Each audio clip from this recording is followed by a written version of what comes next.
What's your favorite flavor of chocolate? That's like choosing in between your children. It depends on the day.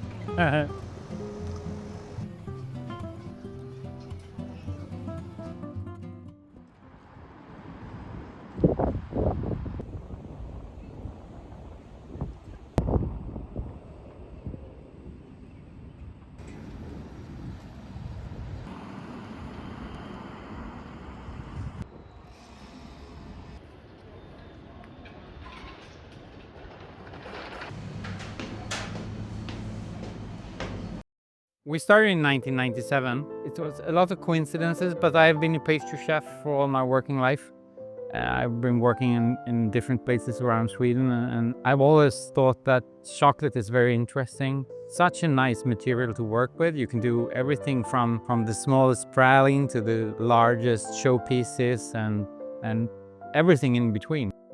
We fell upon a production site that made very low quality products for candy stores, and they wanted to stop producing. I saw potential in the machines. We started there, and the first 3 years I continued working as a pastry chef on my regular job and did the chocolate in evenings, weekends, and in Christmas during the nights as well. Then we moved in 2000 to the location on Södermalm where we have our biggest store right now. 80% of what we sell in our own shops. The chocolate culture in Sweden weren't that big. We had an idea that we wanted to have it like in Paris or in other French cities where you can find good chocolate in more or less every street corner.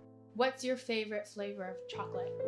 Oh, that's a hard question to answer. When people ask me that, I say that's like choosing in between your children.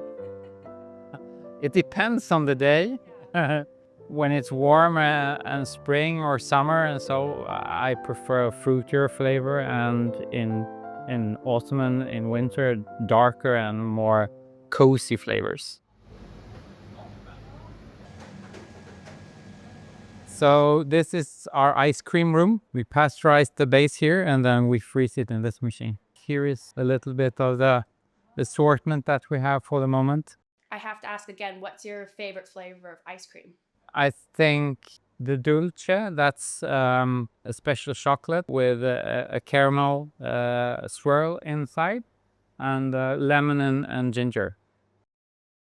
The ice creams that we make is made in the gelato way, but I don't want to call it gelato because I want to call it glass, that like we say in Sweden, because I want to take the word back from the industrial made ice cream or glass that you can find, because a lot of that is just water and air.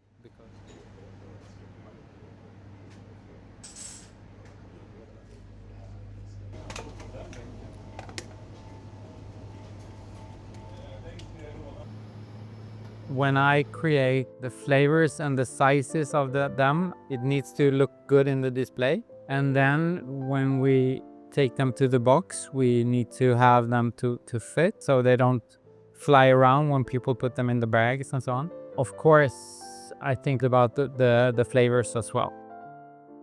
Things with salt has been more and more popular. We had a trend in Sweden that started for maybe 10 years ago with licorice. We do a licorice cream caramel that is very popular.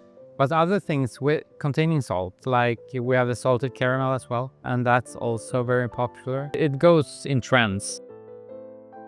We do a lot of things like freeze-dried raspberries and freeze-dried passion fruit. That's the things that we sell the most of. One reason for that is like our summer is so short, so we need to get as much out of it as possible. This is not like in Southern California where you can have fresh fruit a year round. How much chocolate do you go through in a week? And now I think 500 kilos a week, and during summer maybe 100 kilos, and during Christmas season, maybe 1,200, 2,000 kilos a week. So it's a huge difference in how much we produce depending on what part of the year it is.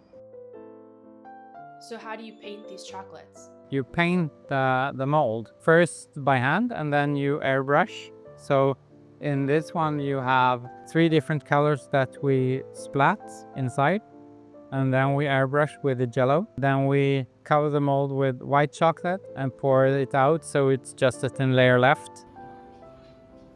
I hope that more people get to know the flavors that we have here in Sweden, because we have some unique flavors.